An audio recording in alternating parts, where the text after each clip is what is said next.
இறை தூதர் என்றால் உன்னை பின்பற்றி இருப்போம். இறை தூதரைத்தான் பின்பற்ற வேண்டும். அதை ஒத்துக்கிறோம். நீர் இறை தூதர் இல்லை. உனக்கு வகை வருது நாங்க ஒத்துக்கல. அல்லாஹ்ட்ட சட்டம் உனக்கு வருது நாங்க ஒத்துக்கல. அல்லாஹ் ஒத்துக்கிட்டோம். அல்லாஹ் உன்னை தூதராக்கணும் நாங்க ஒத்துக்கல. என்ன ஒரு லாஜிக் பேசணும் தெரியுதா உங்களுக்கு?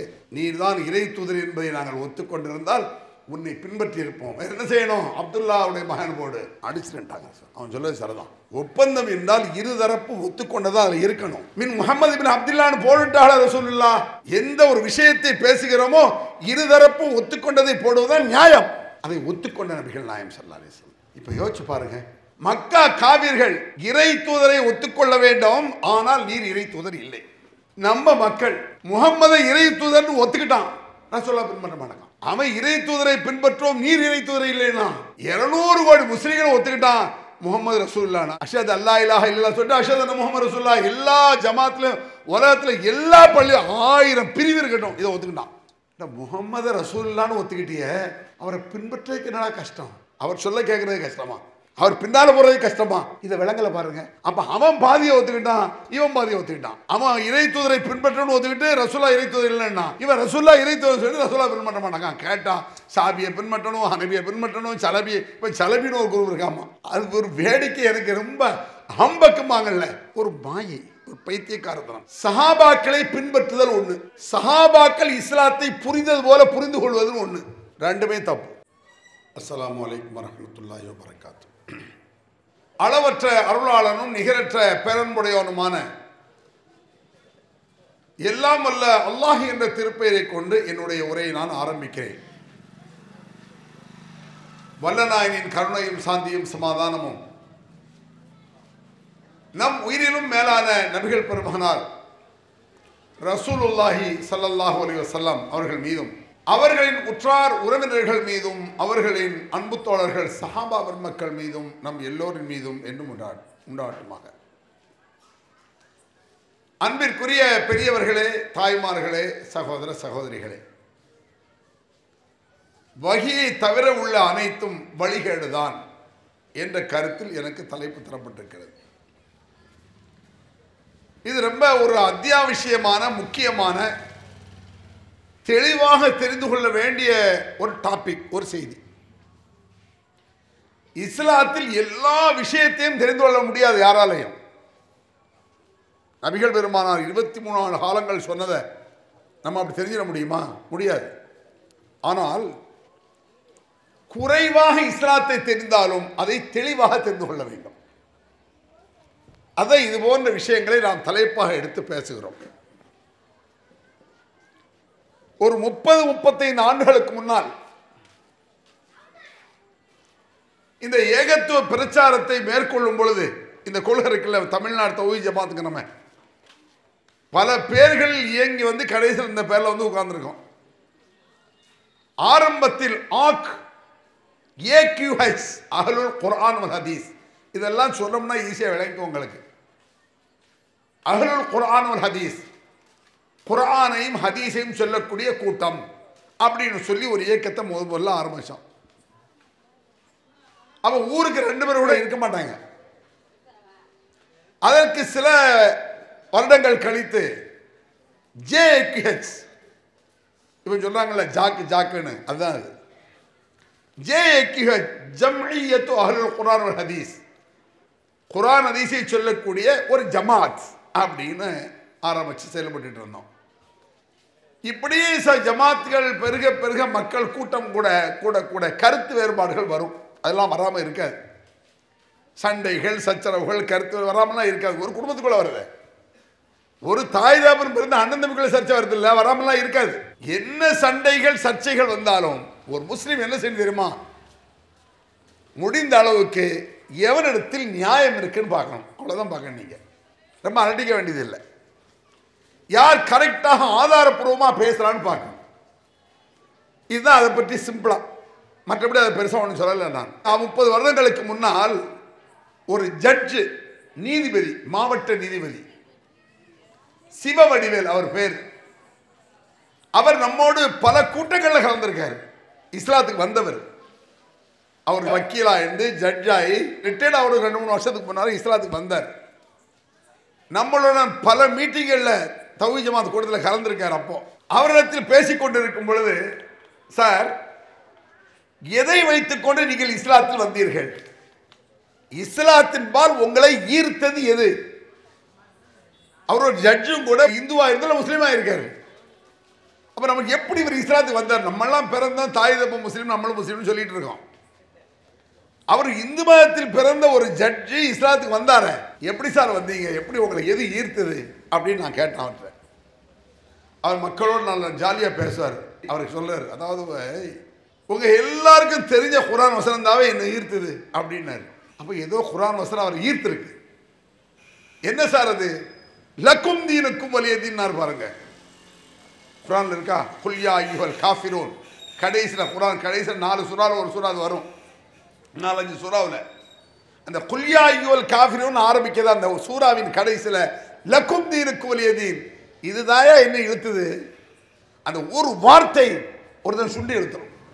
மொத்த குர்ஆனை படித்து இஸ்லாத்துக்கு வர வேண்டியதில்லை, ஒரு சில வார்த்தைகள் ஒரு மனிதன் இழுத்துரும். ஏன் அப்படி சொல்றாரு அவரு?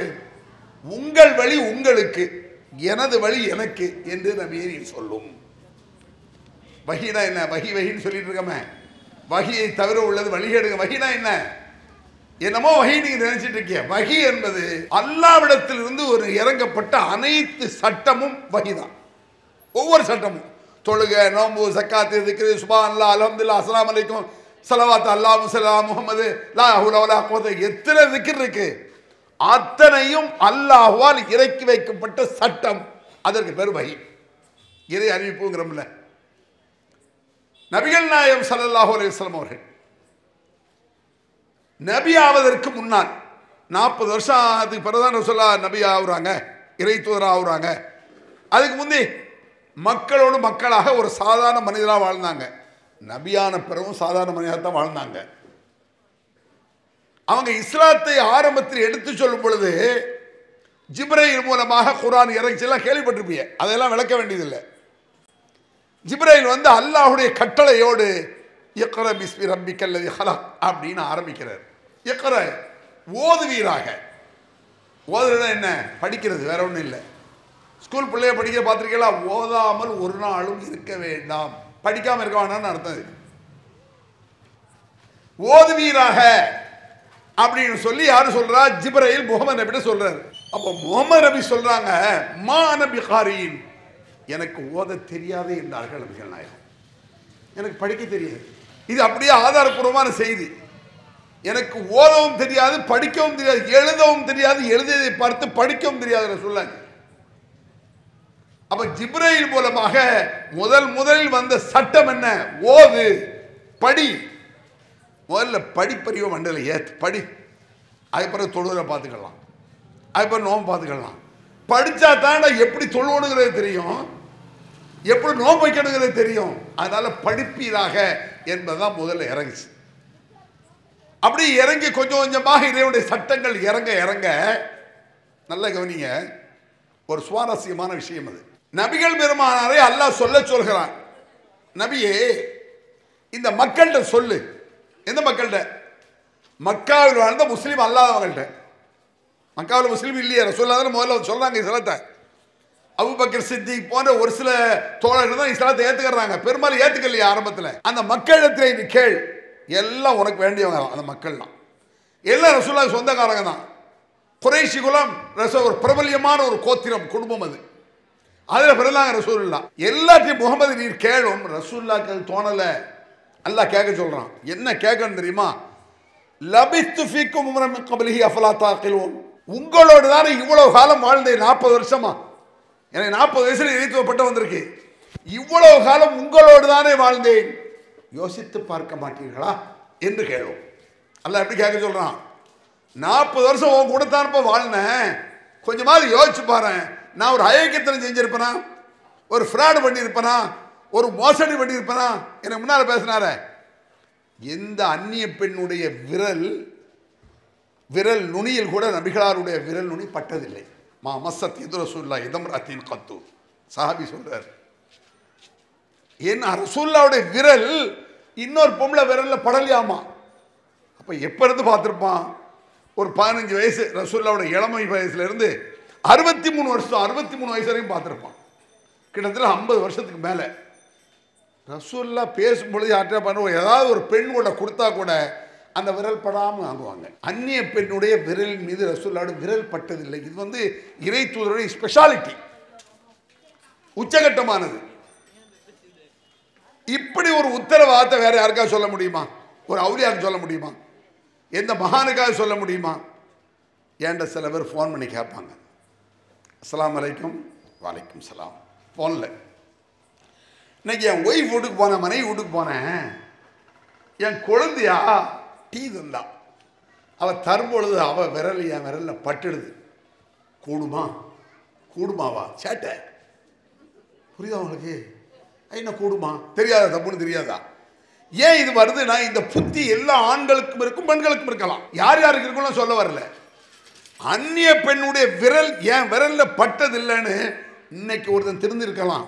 கடந்த காலத்தில் நபிகள் பெருமா கேட்க சொல்றான், 40 வருடம் உங்க கூட வாழ்ந்தேன், என்ன குறை கண்டீர்கள் சொல்லுங்க பார்ப்போம். ஒரு ஃப்ராடு, ஒரு ஏமாத்து, ஒரு சீட்டிங், ஒரு மோசடி, ஒரு பொய், ஒரு பித்தலாட்டம் சொல்லுங்கப்பா. நானாப்பா இறை தூதன் பொய் சொல்லுவேன்? நானா அல்லாஹ் ஒருதன் நானா பொய் சொல்லுவேனா? அப்படி பொய் சொல்றது 40 வருஷம் பொய் சொல்லாம இருக்க முடியுமா? ஒரு பேரும் பதில் சொல்ல முடியல. இந்த சவாலை நபிகளாரை தவிர வேறு யாராலும் விட முடியாது. சஹாபாக்கள் கூட அப்படி சொல்ல முடியாது, அவுலியாக்கள் சொல்ல முடியாது. இந்த இந்த இதை இவ்வளவு காலம் உங்க கூட தான் வாழ்ந்த, என்ன குறை கண்டின்னு சொல்ல முடியுமா யாராவது? நான் இந்த ஊர்ல சொல்லலாம், ஆனா உங்களோடு வாழ்ந்தேன்னு சொல்ல முடியாது. நான் இந்த ஊர்ல வாழலையே. ஏன் ஊர்ல சொல்ல முடியுமா? என் ஊர்ல, எங்க ஊர்ல, எங்க தெருவில் உங்களோடு தானே வாழ்ந்தேன். எனக்கு 60 வயசுக்கு மேல என்ன குறை கண்டீர்கள்? எங்க ஊர் காரியம் இவனா அல்லாஹு அக்பர் அப்படின்றாங்க. என் சின்ன வயசுல எவ்வளவு சேட்டையை பார்த்துருப்பாங்க. 20 வயசு 25 வயசு சேட்டை பார்த்துட்டு பண்ணியிருப்பேன்ல. எனக்கு கூட யாவும் இருக்கா? அவங்களுக்கு யாவும் இருக்குமே, என்னோட பெரிய பொம்பளை இருக்குமே, பெரிய ஆளுக்கு இருப்பாங்களே. அது ஏன்? அவர் ஒரு புருஷன் தான் மனைவிட்ட உன்னோடு தானே வாழ்ந்தேன், என்ன குறை கண்டாயின்னு கேட்டா, உங்கள்கிட்டயா என்ன குறை இல்லை, வேலையை பார்த்துட்டு போங்க பொண்டாடியும் சொல்லிடுவான். ஏன் சிரிக்கிறிய? 80% வீட்டில் தான் நடக்கு. அது நடக்கு உலகத்தில். எப்படி தெரியுமா? அதை சொல்லிட்டு விஷயத்துக்கு வர்றேன். 10 மணி 11 மணி வரைக்கும் பள்ளிவாசல் பேசிட்டு இருப்பாரு. 11 மணிக்கு வீட்டுக்கு போவார். பொண்டாடிக்காரி கேட்பா, என்னங்க இவ்வளோ லேட்டு? குர்ஆன் ஹதீஸை பற்றி நாங்கள் ஒரு ஆர்குமெண்ட் பண்ணோம், தர்க்க ரீதியாக பேசி குர்ஆன் ஹதீஸை கரைச்சி குடிச்சிட்டு இருந்தோம் பாரு. அப்படிங்களா? சரி சாப்பிட்டு தூங்க அப்படின்னு படுத்தான். காலையில் சுபு பாங் சொல்லும். அந்த மனைவி கரெக்டாக பாங்கு எஞ்சி ஒலு செஞ்சுட்டு, ஏங்க சுபு பாங்கு எழுந்துங்க, எந்திக்கிறேன்டி, இப்படியே ஓடும். அவ சுபு தொழுதுரும். மனைவி தொழுதுட்டு எல்லாம் முடிச்சோம். 6, 7, 8 ஆயிரம். பொண்டாட்டிக்காரு எந்தி.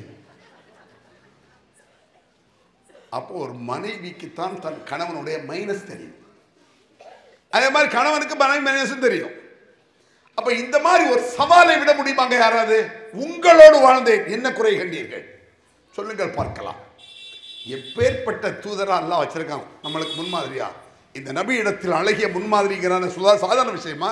அபூஜெயில்கிட்ட போய், அபூஜெயில் இருந்தான்லங்க, ரசூலுல்லாவை ஒழித்து கட்ட வேண்டும்னு அவன் என்ன செஞ்சான்? கங்கணம் கட்டிட்டு இருந்தான், தொலைச்சு கட்டணும்னா. அவன்கிட்ட போய் முகமது நபி சாராயக்கடல் நிற்காருன்னு சொன்னான், நம்ப மாட்டான். அப்படிலாம் நிற்க மாட்டார் போடணும். அபூஜெயில் கூட நபிகளாருடைய பண்பில் குறை சொல்ல முடியவில்லை. அவன்கிட்ட போய் முகமது நபி பொம்பளை கைப்பிடிச்சிருக்கிறார், சி அப்படிலாம் அவர் செய்ய மாட்டார் போடா. அவர் கொள்கையை ஒத்துக்கொள்ளவில்லையே தவிர நபிகளாருடைய பண்பில் எவனும் யாரும் எப்பொழுதும் குறை சொல்ல முடியலை. இன்றைய வரையில், எப்போ கியாமத் நாள் வரையில் முடியாது. அப்பேற்பட்ட மார்க்கத்தை சொல்லி தந்தவர்கள் நபிகள் நாயகம் இல்லையா? இப்போ சில இந்த வஹிங்கிற விஷயத்துக்கு சில மேட்டரை சொல்லிட்டு நான் அடுத்தடுத்து ஒன்று நான் சொல்றேன். தெள்ள தெளிவாக வஹிங்கிறத விளங்கிடுங்க. வஹி என்றால் என்ன? இறைவனால் இறக்கப்பட்ட ஒவ்வொரு சட்டத்திற்கும் பெயர். சட்டம்னா ஒவ்வொரு கட்டளை. யா அய்யுஹல்லதீன ஆமனு, இதை கேள்விப்படாத முஸ்லிம்களே இருக்க மாட்டேன். ஈமான் கொண்டவர்களே. ஈமான் கொண்டவர்கள் என்ன? ஈமான் கொண்டவர்களே என்று நூற்றுக்கணக்கான இடங்களில் குர்ஆன்ல இருக்கு, 1-2 இடம் இல்லை. ஈமான் கொண்டவர்கள் 100. யா அய்யுஹன்னாஸ் மனிதர்களே சில இடங்கள்ல இருக்கு, நூற்றுக்கணக்கான இடங்கள்ல ஈமான் கொண்டவர்களே, முஸ்லீம்களே, முஃமின்களே அல்லாஹ் கூப்பிடுறான். அவன் கூப்பிட்ட அர்த்தம் என்ன? ஏதோ ஒரு கட்டளை வரப்போகுதுன்னு அர்த்தம், ஏதோ ஒரு சட்டம் வரப்போகுதுன்னு அர்த்தம். என்னமோ நினைச்சு யாயும் சாதாரண நினைச்சிட்டு இருக்கீங்க, அடிக்கடி கேட்கறதுனால என்னமோ பாத்தியா வராங்க நீங்க நினைச்சிட்டீங்க. ஈமான் கொண்டவர்களே சட்டம் வரப்போகிறது, கட்டளை வரப்போகிறது. அப்படி ஏகப்பட்ட விஷயங்கள் குர்ஆன்ல வருது இல்ல. அது போல விஷயத்தை பாருங்க. மா தத்ரீபல் கிதாப் வல் ஈமான் அல்லாஹ் குர்ஆன்ல சொல்றான். நம்ம எல்லாருக்குமே ஈமான்னா என்னன்னு தெரியும். தெரியுமில்ல எல்லாருக்கும்? மக்தப்ல 10 வயசு பிள்ளைகளாம் தெரியும். ஆமன்து பில்லா, அல்லாஹ்வை ஈமான் கொண்டே நம்பினேன், வேதங்களை நம்பினேன், தூதுவர்களை நம்பினேன், நல்லது கெட்டது அல்லாஹ் நடக்குன்னு நம்பினேன், இப்படிலாம் வருதா இல்லையா? மலக்களை நம்பின்னு வருது. எல்லா முஸ்லிம் பெண்களுக்கும் ஈமான்னா என்னன்னு தெரியும் ஓரளவு. அல்லாஹ் சொல்றான், மா தத்ரீபல் கிதாப் வல் ஈமான், முகமதே உனக்கு ஒரு காலத்தில் ஈமான் என்றால் என்ன என்று தெரியாமல் இருந்தது. பாருங்க குர்ஆன் எப்படிப்பட்ட வாசகம் இது. 40 வயசுக்கு முன்னால் ரசூலுல்லாஹ் ஈமான்னா தெரியாது. நம்மளுக்கு 10 வயசுல தெரிஞ்சிருச்சு. நமக்கு ஈமான 10 வயசுல நம்ம விளங்கி இருக்கோம். முகமது நபிக்கு ஈமான் என்றால் என்ன என்று தெரியாது. கிதாப் வேதம் என்றால் என்ன, அதுக்கு அர்த்தம் என்ன, தொழுக, நோம்பு, ஜக்காத்து, திக்ரு எதுவுமே உனக்கு தெரியாது. என்ன சொல்ல வர்றான் அல்லாஹ்? ஒவ்வொன்றாக நான் தான் சொல்லி தந்தேன்னு சொல்ல வர்றான். ஈமான்னா என்ன, இஸ்லாம்னா என்ன, தொழுகனா என்ன, நோம்புனா என்ன, இந்த இடத்துல ஒரு தத்துவத்தை நான் சொல்லிட்டு வர்றேன். வலா தசுப்புல்லதீன யதுஊன மின் தூனில்லாஹி ஃபயசுப்புல்லாஹ் அதுவம் பிகைரி இல்மின். இப்படி குர்ஆன்ல ஒரு சட்டம் இருக்கு, அருமையான சட்டம். அந்த சட்டத்தில் அல்லாஹ் என்ன சொல்றானா, இந்த உலகத்தில் எத்தனையோ கடவுளர்கள் கடவுள் என்று நினைத்து அழைக்கப்படுகிறார்கள் இல்லையா? ஆயிரக்கணக்கான கோடிக்கணக்கான மக்கள் ஆயிரக்கணக்கான கடவுளை கூப்பிட்டுக்கிட்டு இருக்கான். அவன் நம்பிக்கைப்படி எத்தனை பேர் கடவுள் கூப்பிடுறான், மனிதன் கூப்பிடுறான். அந்த கடவுளர்களை நீங்கள் திட்டாதீர்கள், ஏசாதீர்கள். குர்ஆனுடைய சட்டத்தை பாருங்க. பிறருடைய கடவுளை நீங்கள் திட்டாதீர்கள். அப்படி திட்டினால் அவர்கள் உங்கள் அல்லாஹ்வை திட்டுவார்கள். திட்டிய ஒன்றை திட்ட மாட்டான், மடங்குற கடவுளை திட்டுவான், அல்லாஹ் தான் திட்டுவான். அவன் கடவுளை திட்டி பாருங்களேன், உன் கடவுள்லாம் ஒரு கடவுளா, உங்க அல்லாஹ் மட்டும் கடவுளா அப்படின்றான். அதனால அல்லாஹ் சொல்றான், பிறர் கடவுள் என்று நம்பி செய்கிறார்களே அந்த கடவுளை திட்டாதீர்கள். அப்படி திட்டினா அவர்கள் உங்கள் அல்லாஹ்வை திட்டுவார்கள். இப்படி சொல்லிட்டு இப்படி அருமையாக சட்டத்தை நாம் இயற்றுகிறோம் அப்படிங்கிறான் அல்லாஹ். நம்ம சட்டத்தை சொல்லணும், எவ்வளவு நுட்பமா இருக்கு. அநாகரிகமான சட்டம் இஸ்லாத்தில் இருக்காது, அருவருப்பான சட்டம் இஸ்லாத்தில் இருக்காது. பிற கடவுள் அவனுக்கு கடவுள்ரா, அதான் லக்கும் தீர்க்கு வலியதுன்னு அதான் அர்த்தம். உங்கள் வழியில் நீ இருந்துக்க, என் வழியில் நான் இருந்துக்க. உங்கள் வழியில் நான் மூக்கர் உழைக்க மாட்டேன், என் வழியில் நீ மூக்கர் உழைக்காது. உங்கள் மதத்தை நீ சொல்லு, என் மதத்தை நான் சொல்லிட்டு போறேன். அது அவரவர் இஷ்டம். அடுத்தவனுடைய உரிமையில் யாரும் மூக்கை நுழைக்க கூடாது. பக்கத்து வீட்டுக்காரன் உங்க வீட்டில் வந்து பேசுறேன் சொல்றேன், ஏன் குடும்பத்தில் நீ ஏன் மூக்கர் நுழைக்கிறேங்கிறமில்ல, பிடிக்கல இல்லை, சம்பந்தம் இல்லாமல் நீ எதுக்கு பேசுற, நீ போ நாங்கள் பார்த்துக்கிறோம். ஏன் தேவையில்லாமல் மூக்கர் நுழைச்சா யாருக்கும் பிடிக்காது. மொத்த இஸ்லாத்தை அல்லாஹ் சொல்றான், அடுத்த தலை மூக்க நுழைக்காத அப்படி சொல்லுது இஸ்லாம். அப்ப பிற கடவுளை திட்டாதீர்கள் அப்படின்னு சொல்லுதுல. இந்த சட்டத்தில் இருந்து இது ஒரு வகை தானே, அல்லாஹ்வுடைய கட்டளை தானே. அதே போன்ற ஒரு கட்டளையை நபிகள் பெருமானார் சொன்னார். எதுக்குன்னு பார்க்கிறேன் சொல்லட்டா? பெற்றோர் விஷயத்தில் இந்த ஒரு விஷயத்தை நான் இதில் சொல்ல போறேன். அப்புறம் நிறைய விஷயங்களை பின்னாலும் மற்ற விஷயத்தை சொல்லு. இந்த ஒரு விஷயத்தை மட்டும் நல்லா கவனிங்க. மீன் அக்பரில் கபாயிர், பயங்கரமான பாவத்தில் உள்ளது. இனம் வைக்கிறது பயங்கர பாவம் நம்மளுக்கு தெரியும். விபச்சாரம் கொடிய பாவம்னு தெரியும். திருடுவது, கொள்ளையடிப்பது, கொலை செய்வது, இதெல்லாம் கொடுமையான கொடியான பாவம் நமக்கு தெரியும் இல்லையா? அது போன்ற பயங்கர கொடிய பாவங்களில் உள்ளது ஷத்முர் ரஜுலி வாலிதேஹி, ஒருவர் தன் பெற்றோர்களை திட்டுவது அப்படின்னு நாங்கள் சொல்லலாம். பெற்றோர் தாய் அப்புறம் திட்டுறது என்ன கொடூரமான பாவங்கிறார் ரசூல் ஸல்லல்லாஹு அலைஹி வஸல்லம்.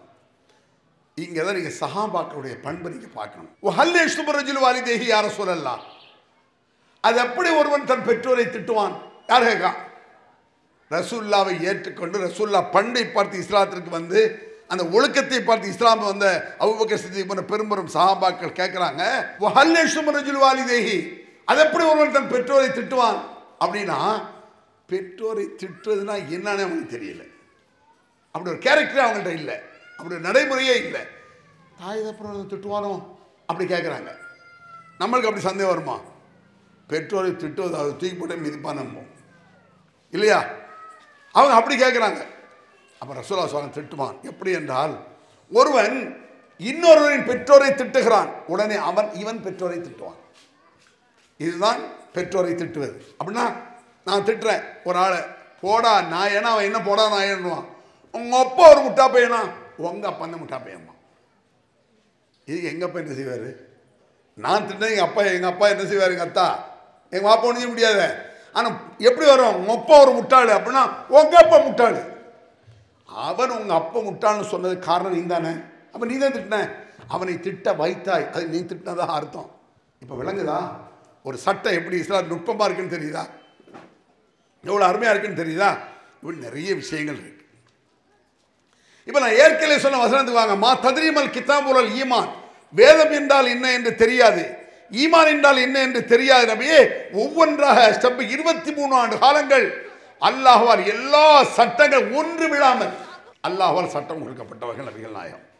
எந்த அளவுக்கு சொல்றான்? யௌம அக்மல்து லக்கும் தீனக்கும், இன்றோடு மார்க்கத்தை பரிபூர்ணமாக்கி விட்டேன். எல்லா சட்டத்தையும் சொல்லிட்டேன்னு அர்த்தம்.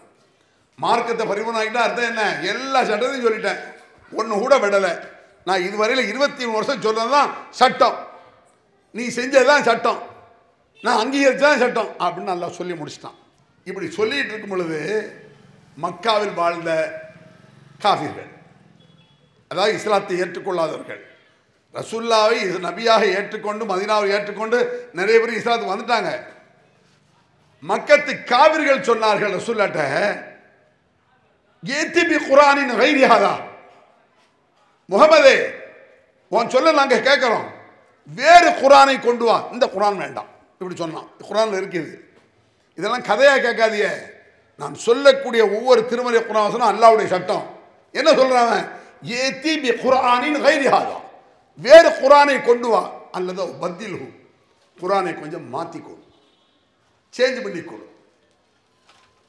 அப்படின்னா என்ன? குர்ஆனை சேஞ்ச் பண்ணுனா மக்காவில் வாழ்ந்த எல்லா காஃபிர்களும் அல்லாஹ்வை ஒத்துக்கொண்டார்கள். கேள்விப்பட்டிருக்கீங்களா? அல்லாஹ் ஒத்துக்கிட்டாங்க, ரசூலுல்லாஹ் தான் ஒத்துக்கல. அல்லாஹ் ஒத்துக்கிட்டதுனால ரசூலுல்லாஹ்வுடைய பாப்பா இருக்கார்ல, முகமது நபி பிறந்த அன்னைக்கு அப்துல்லான்னு பேர் வச்சிருக்காரு. அப்துல்லா அவர் பேர், ரசூலுல்லாஹ்வுடைய அத்தா பேர் என்ன? அப்துல்லா, அல்லாஹ்வின் அடியார்.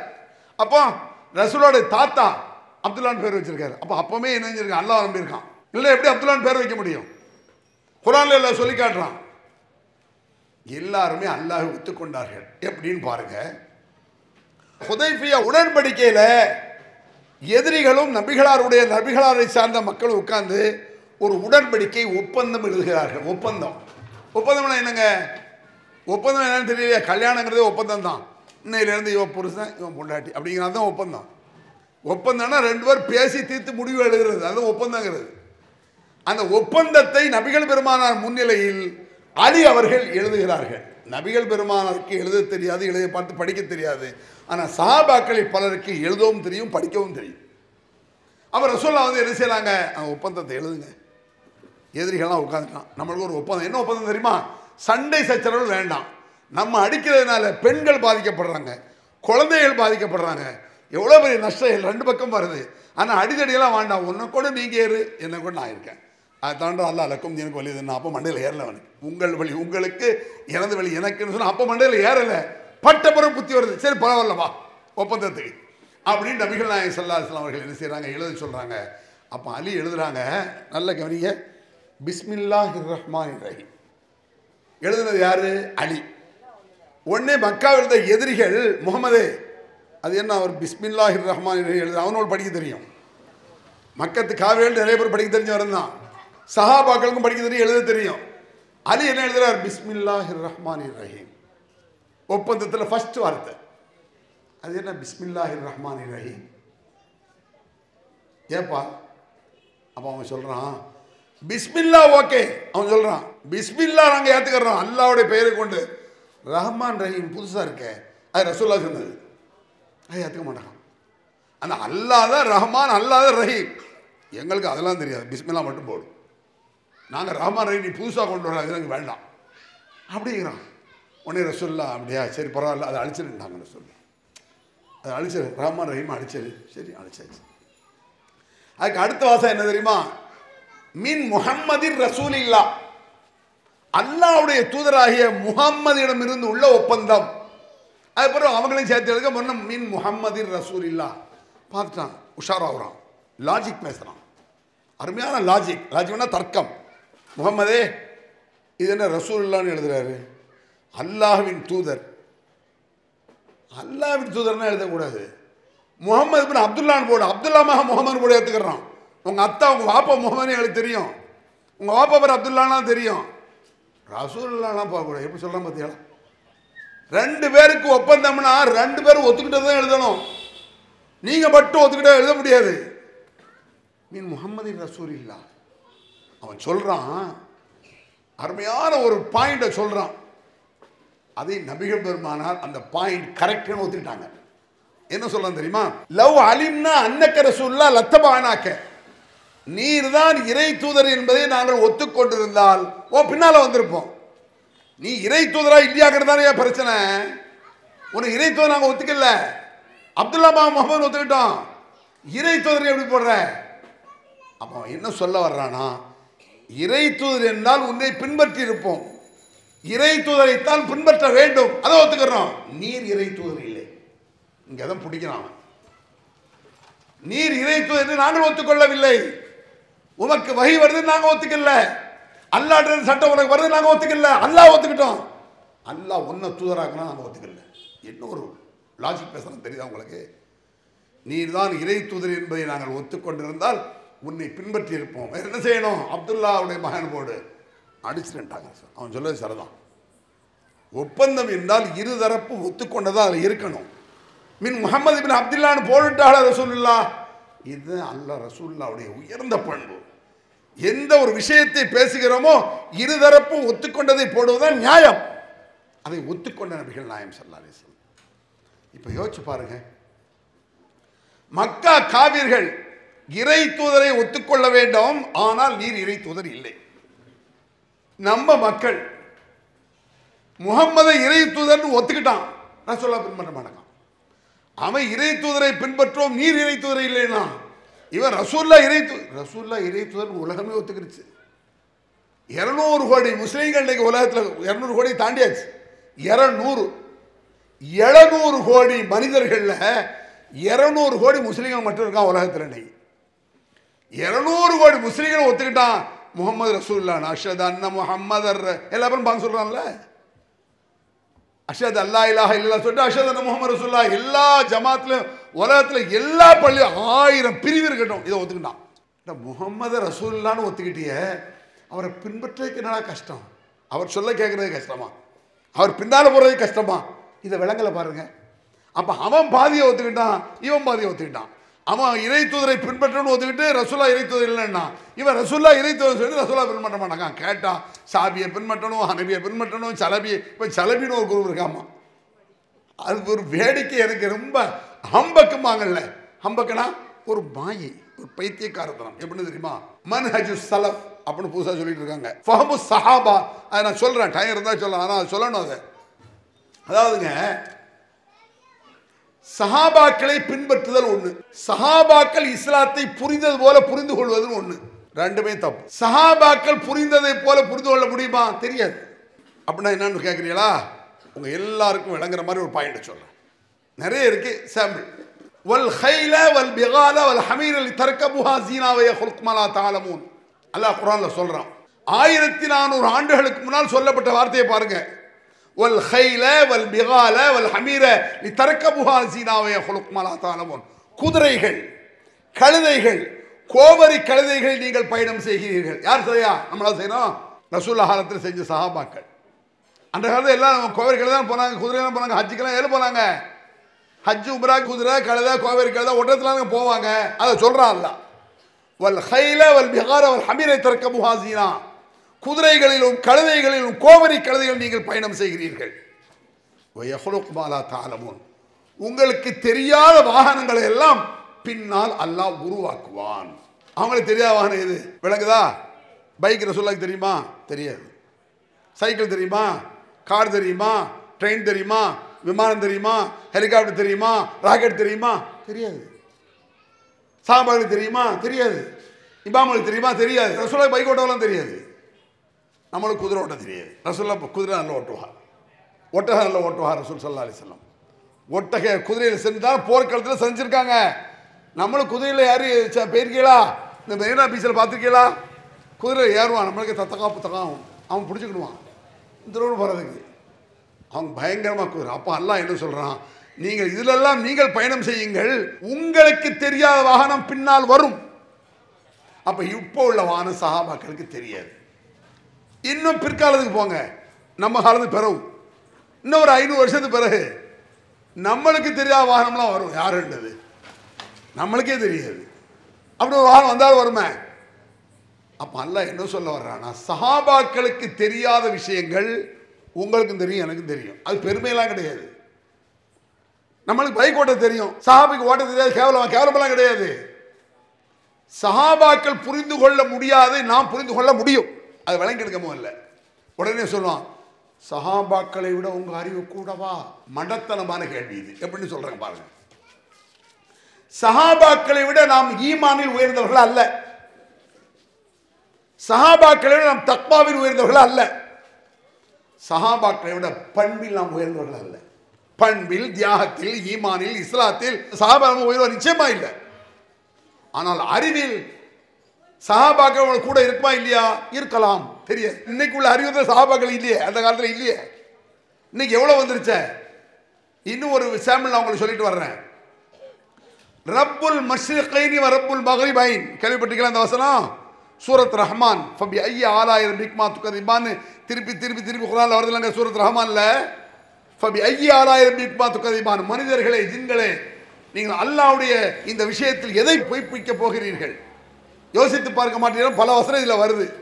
அதில் ஒரு வசனம் ரப்புல் மஷ்ரிகைன் ரப்புல் மக்ரிபைன், உதயமாகும் 2 இடம். மஷ்ரிக்னா என்ன? உதயமாக கூட 2 இடம். மக்ரிபைனா என்ன? சூரியன் மறையும் 2 இடம். சூரியன் உதயமாகும் 2 இடத்திற்கும் சூரியன் மறையும் 2 இடத்திற்கும் ரப்பு அல்லாஹ் தான் அப்படிங்கிறான் அல்லாஹ். அவ சஹாபாக்கள் இது எப்படி விளங்கியிருப்பாங்க தெரியுமா? உதிக்கிற இடம் 2 இருக்கு போல் இருக்கு, மறை இடம் 2 இருக்கு போல் இருக்கு அப்படின்னு விளங்கியிருப்பாங்க. நம்ம எப்படி விளங்குறோம்? நம்ம அழகா விளங்குறோம். எப்படி தெரியுமா? இந்தியாவில் சூரியன் எங்க உதிக்குது? கிழக்க உதிக்குது. எங்க மறையுது? மேற்க மறையுது. அதே மாதிரி இந்தியாவுக்கு கீழே இன்னொரு நாடு இருக்குமே, அமெரிக்கா வச்சுக்கோங்க. அங்கேயும் உதிக்கிற இடம் ஒன்று இருக்கும், அங்கேயும் மறையிற இடம் ஒன்று இருக்கும். விளங்குதா எல்லாருக்கும்? விஞ்ஞானம் தான், சிம்பிள் இது. நமக்கு உதிக்கிற இடம் ஒன்று தெரியுது, மறையிற இடம் ஒன்று தெரியுது. அதே மாதிரி அமெரிக்காவுக்கு உதிக்கிற இடம் ஒன்று தெரியும், மறையிற இடம் இருக்கும். அப்புறம் 2 உதிக்கிற இடம், மறையிற இடம். நம்மளுக்கு விஞ்ஞானப்படி புரிஞ்சிக்க முடியுது. அந்த அளவுக்கு இன்னைக்கு விஞ்ஞானங்கள் எங்கேயோ போயிடுச்சு. சஹாபாக்களை விட நாம் தக்வாதாரிகளை ஈமான் உள்ள கிடையாது. சஹாபாக்களுக்கு புரிந்து கொள்ளாது. இன்னும் சொல்ல போனால் குர்ஆன் ஹதீஸை சஹாபாக்கள் எப்படி புரிந்தார்களோ அப்படிதான் புரிய வேண்டும் அப்படிங்கிறான். தேவையில்லை, அப்படிலாம் கிடையாது. ஒரு சஹாபி, நான் சொல்றேன் உங்களுக்கு, குல் ஹுவல்லாஹு அஹத், ஒன்னொன்னா கேட்போம். இது மாதிரி அல்லாஹ் ஒருவன் நபியை நீ சொல்லும். இதை நீங்களாம் எப்படி புரிஞ்சுக்கிட்டீங்க? அல்லாஹ்னு ஒருத்தன் இருக்கான், அவன் ஒருத்தன் தான். அல்லாஹு சமத், எல்லாருக்கும் தெரிஞ்ச சூரா. லம் யலித், அவன் யாரையும் அவன் பிறக்கவும் இல்லை பிறக்கப்படவும் இல்லை. அதாவது அவன் இன்னொரு ஆள்கிட்ட பிறக்கல, அவனுக்கு தாய் தப்ப கிடையாதுன்னு அர்த்தம். அவனுக்கு பிள்ளை கிடையாது, பிறக்கவும் இல்லை பிறக்கப்படவும் இல்லை. வலம் யகுல் லஹு குஃபுவன் அஹத், அவனுக்கு நிகராக யாரும் இல்லை. இது எல்லாரும் விளங்கிட்டீங்களா? இதை சஹாபாக்கள் எப்படி விளங்குனாங்க? இப்படி தான் விளங்கி இருப்பாங்க. சஹாபாக்கள் விளங்கினாலும் விளங்காட்டிலும் நம்மளுக்கு இது விளங்குதா இல்லையா? எல்லாருக்கும் விளங்கும். குர்ஆன் ஹதீஸ் விளங்கலைன்னு சொன்னா அவன மாதிரி பைத்தியக்கார யாரும் கிடையாது. சொல்ல போனால் மக்கத்து காவிர்களுக்கு குர்ஆன் விளங்கியது. ஞாபகம் வச்சுக்கோங்க. குர்ஆன் விளங்காட்ட ரசூல் அடிப்பானுங்க. குர்ஆன் விளங்கிச்சு, இந்த குர்ஆனை மாத்திட்டாங்கிறான், இந்த குர்ஆன் வேண்டாங்கிறான். எப்ப வேண்டாம்மா? விளங்குது. ஒரு புள்ள ஒன்ன வேண்டாங்கன்னா விளங்குதுன்னு அர்த்தம். ஏமா இந்த குழம்பு எனக்கு வேண்டாம், சரியில்லைன்னு விளங்கியிருக்கு. அந்த குழம்பத்தா ஒரு 10 வயசு பிள்ளை விளங்குமில்ல, 1 வயசு பிள்ளை விளங்குத. ஒரு ஏதாவது சாப்பாடை கொடுக்குறிய துப்புது, என்ன அர்த்தம்? நல்ல இல்லை, விளங்குது இல்லை. அறிவுங்கிறது பொதுவான அறிவு கியாம நாள் வரை பல மாதிரி வருங்க. அறிவில்லாத மனுஷன்லாம் கிடையாது. உண்மையை ஒத்துக்கொள்ளாமல் அடம் பிடிக்கிறது வேற, என்னமோ சஹாபாக்களுக்கு, இமாம்களுக்கு, ஷேகுமார்களுக்கு மட்டும் அறிவு இருக்குன்னு நினைச்சிருக்காங்க. அப்படிலாம் இல்லை, எல்லாருக்கும் அறிவு உண்டு. அறிவுங்கிறது கியாமத் நாள் வரை வந்துக்கிட்டு தான் இருக்கும். உதாரணமாக ஒரு ஆள்கிட்ட போய் கேளுங்க, கல்யாணம் பண்ணியாச்சா? ஆமாம் பண்ணியாச்சு. குழந்தை இருக்கா?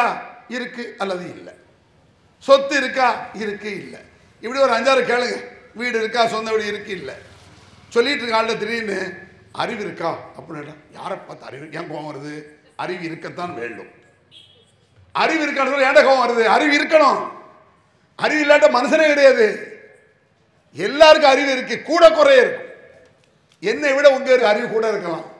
சஹாபாக்களை விட அறிவு இன்னைக்கு யாருக்காவது கூட இருக்கு, நமக்கு தெரியாது. இதை நான் சொல்லலை, நபிகள் பெருமானாரே சொன்னாங்க. ரூப முபல்லகை நவாமின் சாமி, நீங்கள் இஸ்லாத்தை எடுத்து பிறருக்கு சொல்கிறீர்கள். சஹாபாக்கள் சொல்றாங்க, நீங்கள் என்னிடத்தில் கேட்ட செய்தியை பிறருக்கு சொல்கிறீர்கள். நீங்கள் யாருக்கு சொல்கிறீர்களோ அவர்கள் உங்களை விட விவரமானவர்களாக இருக்கக்கூடும். ஒரு சஹாபிக்கு புரிந்து கொள்ளாத விஷயம் கூட உங்களுக்கு புரிஞ்சிடும், எனக்கு புரிஞ்சிடும். ஒரு சஹாபிக்கு புரிஞ்சது எனக்கு புரியாமல் இருக்கும். உதாரணத்துக்கு பாருங்க, ஒலா தக்கூனு லிமன், சுவாரஸ்யமான விஷயம் நான் சொல்ல போறது. ஒலா தக்கூனு லிமன் அல்கா இலைக்கும் அஸ்ஸலாம் லஸ்த முஃமின் தபதகூன அர்தல் ஹயாத்தத் துன்யா ஃபஇந்தல்லாஹி மகானிம கதீரா கதாலிக குன்தும் மின் கப்ல் ஃபமன்னல்லாஹு அலைக்கும். உங்களிடத்தில் சிலர்கள் வந்தார்கள். யார்கிட்ட? சஹாபாக்கள் சொல்றான்ல, உங்களை சந்திக்க சிலர்கள் வந்தார்கள். அப்படி வரும் பொழுது வந்தவர்கள் அஸ்ஸலாமு அலைக்கும் என்று சொன்னார்கள். இந்த அஸ்ஸலாமு அலைக்கும்ங்கிறது இருக்க, இதெல்லாம் ரொம்ப ஒரு உயர்ந்த ஒரு தத்துவம். அதை சொல்லிட்டு இந்த வசனத்தை சொல்றேன். அஸ்ஸலாமு அலைக்கும்னா என்ன அர்த்தம்? அல்லாஹ்வுடைய சாந்தி உண்டாகட்டுமாகன்னு அர்த்தம். அல்லாஹ்வுடைய சாந்தினா அல்லாஹ் உங்களுக்கு நிம்மதியை தருவானான்னு அர்த்தம். நான் வச்சுக்கிடுங்க. யாராவது வீட்டுக்குள்ள போகும்பொழுது உங்க வீட்டுக்காரர் சலாம் சொல்றாரா? சொல்ல மாட்டார். நீங்க சலாம் சொல்லிருக்கா புருஷனுக்கு? சொல்ல மாட்டீங்க. அத்தா அம்மாவுக்கு வாப்பம்மாவுக்கு சொல்லிட்டா சொல்ல மாட்டீங்க. சலாம்னா நீங்க என்ன நினைச்சுக்கிட்டீங்க? பெரிய தாடியை வச்சு தலை பார்க்கட்டி அஜர்த்து தான் அஸ்ஸலாமு அலைக்கும் அஜர்த்து. இது அசரத்துக்காக சலாம் சொல்லணும் ஏதாவது இருக்கா சில இடத்துல? ஒரு முஸ்லீம் இன்னொரு முஸ்லீம் சொல்ல போனால் பெற்றோருக்கு தான் முதல்ல சலாம் சொல்லணும். அதுக்கு ஆதாரம் குர்ஆன்ல இருக்கு. உங்கள் வீடுகளில் நீங்கள் நுழையும் பொழுது அஸ்ஸலாமு அலைக்கும் என்று சொல்லி செல்லுங்கள். வீட்டுக்குள்ள போறீங்க, அஸ்ஸலாமு அலைக்கும் வரஹ்மத்துல்லாஹி பரக்காத்துஹு, அஸ்ஸலாமு அலைக்கும் ரஹ்மத்துல்லாஹி பரக்காத்துஹு. அஸ்ஸலாமு அலைக்கும் ரஹ்மத்துல்லாஹி பரக்காத்துனா என்னது? அல்லாஹ்வுடைய சாந்தி நிம்மதி கிடைக்கட்டும், அவன் அதிகமான பரக்கத்துகளை தரட்டும், வியாபாரத்தில் பரக்கத், அதிகமான பிசினஸ் நடக்கட்டும், ரஹ்மத் உன் வீடுகளில் சந்தோஷம் நிலவட்டும், எல்லாமே அதில் உள்ளடங்கிடும். அப்போ உன் வீட்டுக்கு பரக்கத்து வேண்டாமா? உங்க வீட்டுக்கு அல்லாஹ் சாந்தி வேண்டாமா? சலாமத் வேண்டாமா? அது மட்டும் இல்லை, இந்த துவா இது மட்டும் இல்லை. ஒரு சலாம் சொன்னால் அஸ்ஸலாமு அலைக்கும் ரஹ்மத்துல்லாஹி 30 நன்மை. பெருசா அவங்களுக்கு தெரியல 30 நன்மைனா. ஒரு அஸ்ஸலாமு அலைக்கும் ரஹ்மத்துல்லாஹி பரக்காத்துன்னு சொன்னா 30 கிராம் தங்கம் விடுவோமாங்க? அது வேண்டாம். அஸ்ஸலாமு அலைக்கும் சொன்னா 10 நன்மை. 10 கிராம் தங்கம் கிடைக்கி விடுவோமா? வாசல் வந்து உட்காந்துட மாட்டோம். ஒரு சலாம் 10 கிராம்னா அஸ்ஸலாமு அலைக்கும் அஸ்ஸலாமு அலைக்கும் 10 கிராம்ல ஒரு 10 சலாம் என்னாச்சு? 100 கிராம் ஆச்சே. அப்ப தங்கத்தின் மீது இருக்கக்கூடிய மோகம் நன்மையின் மீது இல்லை. அதெல்லாம் உண்மை. நம்ம வீட்டுக்குள் நுழையும் போது நம்மளுக்கு சலாம் வரமாட்டேங்குது. சலாம் என்பது ஒரு அற்புதமான முகமன்னு சொல்லுவாங்க. முகமன்னா என்ன? குட் மார்னிங், குட் ஆஃப்டர்நூன், வணக்கம், நமஸ்காரம், நமஸ்தே, இப்படிலாம் சொல்றாங்கல்ல. இது எல்லாம் ஓரம் கட்டிட்டு இஸ்லாம் அஸ்ஸலாமு அலைக்கும். அஸ்ஸலாமு அலைக்கும் இன்னொரு விஷயம் இருக்கு. அஸ்ஸலாமு அலைக்கும் என்பது பன்மை சொல். ஞாபகம் வச்சுக்கிடுங்க. அஸ்ஸலாமு அலைக்கும்னா பன்மை. ஒரு ஆளுக்கு சொல்லணும்னா அஸ்ஸலாமு அலைக்கும் கிடையாது அரபில, அஸ்ஸலாமு அலைக்க. இதுதான் ஒருமை சொல். அஸ்ஸலாமு அலைக்குமா என்றால் 2 பேர்களுக்கு சொல்லக்கூடிய சலாம், இருமை. அஸ்ஸலாமு அலைக்கும்னா பன்மை. அரபில தான் ஒருமை இருமை பன்மை இருக்கு. மற்ற மொழியில் ஒருமை பன்மை என்று போயிடுவான். அரபி மொழியில் எப்படி இருக்குன்னா ஒருமை அஸ்ஸலாமு அலைக்க, அஸ்ஸலாமு அலைக்குமா இருமை, அஸ்ஸலாமு அலைக்கும் பன்மை. பெண்பால் வேற தனியே இருக்கு அரபில. பொம்பளையை பார்த்து அஸ்ஸலாமு அலைக்கும்னு சொல்லக்கூடாது, அஸ்ஸலாமு அலைக்கி, அஸ்ஸலாமு அலைக்கி. பல பெண்களுக்கு அஸ்ஸலாமு அலைக்குன்ன இத்தனை சொல்லி இப்படி வச்சா யாருக்கா சலாம் கரெக்டாக வருமா? கன்ஃபியூஸ் ஆயிடும். அதனால் ரசூல் ஸல்லல்லாஹு அலைஹி வஸல்லம் ஒருமையோ இருமையோ பன்மையோ ஆண்பாலோ பெண்பாலோ உலக மக்கள் எல்லாரும் ஒரே வார்த்தை அஸ்ஸலாமு அலைக்கும். யூனிஃபார்ம். யாருக்கும் எந்த கன்ஃபியூஸும் வரக்கூடாது. நீ இங்கேருந்து போய் சவுதி அரேபியாவில் மக்காவில் நிற்கிறியா, காபத்துல்லாவில் ஒரு அமெரிக்கா முஸ்லீம் வர்றாரு, அஸ்ஸலாமு அலைக்கும், அவர் வலைக்கும் சலாம், அவருக்கு வழங்கிடுச்சு, அர்த்தம் வழங்கிடுதா? சலாம் என்றால் சாந்தி உண்டா? ஒரு இந்து சகோதரர் சொல்லுவானே அஸ்ஸலாமு அலைக்கும் பாய், எப்படி பாய் இருக்கேன்ட்டு வருவான், அவனுக்கு தெரியுது அஸ்ஸலாமு அலைக்கும்னா ஒரு நல்ல வார்த்தை, வணக்கம் சொல்கிற வார்த்தைன்னு. யூனிஃபார்ம். யூனிஃபார்ம்னா ஜனகன மனகதிநாயக ஜெயகே பாரத பிள்ளையெல்லாம் கூர்ந்து பார்க்குது, என்னடா இந்த பாட்டை படிக்காம. ஜனகன மனகதிநாயக ஜெயகே பாரத பாகவி தாதா. பஞ்சாப சிந்து குஜராத் மாதிரி தான் இது. என்னது? தேசிய கீதம். இந்தியாவில் என்ன வச்சிருக்கான்? இதை தேசிய கீதம்னு வச்சிருக்கான். இது என்ன மொழி? வங்க மொழி, வங்கதேச மொழி இது. தமிழோ மற்ற மலையாளமோ கேரளாவோ தெலுங்கெல்லாம் கிடையாது, வங்க மொழி. இந்த வங்க மொழி தான் தேசிய கீதம்னு வச்சிருக்கான். பெரும்பாலானவர்களுக்கு அர்த்தம் தெரியாது. சில இடங்களில் வாத்தியார்களுக்கே தெரியாது. ஸ்கூலில் பிள்ளைகளை கேட்க சொல்ல, சார் ஜனகன மனகதினா இல்லை சார், உட்கார்றா கேட்க வந்துட்டான், அவருக்கே தெரியாது. இப்போ சில இடங்கள் அந்த வார்த்தையை போட்டு அர்த்தமெல்லாம் போடுறாங்க. இந்த வார்த்தையை சொன்னவனே எல்லாருக்கும் விளங்குதா தேசிய கீதம்னு? இந்தியாவில் எந்த மூலையில் சொன்னாலும் ஒரு இந்திய மக்கள் என்ன விளங்குவான்? இது தேசிய கீதம்னு விளங்குவான். அர்த்தம் தெரியாவிட்டாலும் தேசிய கீதம் விளங்குறானா? அல்லாஹு அக்பர், அல்லாஹு அக்பர். உலகத்துக்கே யூனிஃபார்ம். இந்தியாவுக்கு இல்லை, அமெரிக்கா, ரஷ்யா, சவுதி, துபாய் இல்லை, உலக மக்கள் எந்த மூலையில் இருந்தாலும், சவுதி அரேபியாவில் மக்காவில் அல்லாஹு அக்பர் ஆயிரக்கணக்கான மொழி பேசக்கூடிய அங்கே வருவான். லட்சக்கணக்கான மக்கள், ஆயிரக்கணக்கான மொழி. அவன் மொழியிலே பாங்க சொல்லப்படுது இல்லை, அல்லாஹு அக்பர். உலகத்துக்கே யூனிஃபார்ம். இப்படி ஒரு யூனிஃபார்மை சொல்லித் தருவது மனிதனால் முடியாது. இறைவன் இறை தூதர்கிட்ட சொல்லி தான் வர முடியும். கடவுளால் செய்ய முடியும், படைச்சவனாலும் செய்ய முடியும். ஒரு இறை தூதருக்கு தான் இது போன்ற விஷயங்கள் உள்ளத்தில் உதிக்கும். உங்களுக்கு எனக்கு உதிக்காது, சஹாபாக்களுக்கெல்லாம் உதிக்காது, அவுலியாக்களுக்கெல்லாம் உதிக்காது. இறைவனுடைய தூதராக இருந்தால் தான் உதிக்கும். ஒரு சலாம் சொல்லக்கூடிய விஷயத்தை கூட அல்லாஹ் தஆலா ரசூலுல்லாஹ்வுடைய உள்ளத்தில் போடுறாங்க. அஸ்ஸலாமு அலைக்கும். அதே மாதிரி பாங்கு அல்லாஹு அக்பர், அல்லாஹு அக்பர்.